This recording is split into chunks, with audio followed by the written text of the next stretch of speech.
កត្តា4យ៉ាងដែលបង្កឲ្យមានគ្រោះថ្នាក់ចរាចរណ៍ 1. កត្តាមនុស្ស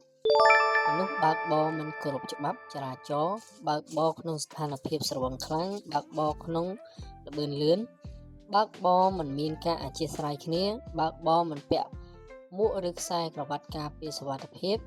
ដឹកលើសចំណុះ និងបើកបរគ្មានប័ណ្ណបើកបរត្រឹមត្រូវ 2. កត្តាយានយន្តមានសភាពចាស់ទ្រុឌទ្រោម យានយន្តមិនមានការត្រួតពិនិត្យបច្ចេកទេសឲ្យបានត្រឹមត្រូវ មិនធ្វើចរាចរណ៍ ឬយានយន្តកែច្នៃខុសបទដ្ឋានបច្ចេកទេស 3. កត្តាផ្លូវថ្នល់មិនមានបរិក្ខារផ្លូវថ្នល់គ្រប់គ្រាន់ និងត្រឹមត្រូវ ផ្លូវមានលក្ខណៈពិបាកខ្លាំងក្នុងការធ្វើចរាចរណ៍ដូចជាផ្លូវចោត ផ្លូវកោង ផ្លូវរអិល ផ្លូវមានសភាពខូចខាតខ្លាំង ផ្លូវហុយខ្លាំង ឬផ្លូវមិនមានភ្លើងបំភ្លឺដែលជាកត្តាងាយបង្កគ្រោះថ្នាក់ចរាចរណ៍ 4. កត្តាអាកាសធាតុភ្លៀង ខ្យល់កន្ត្រាក់ខ្លាំង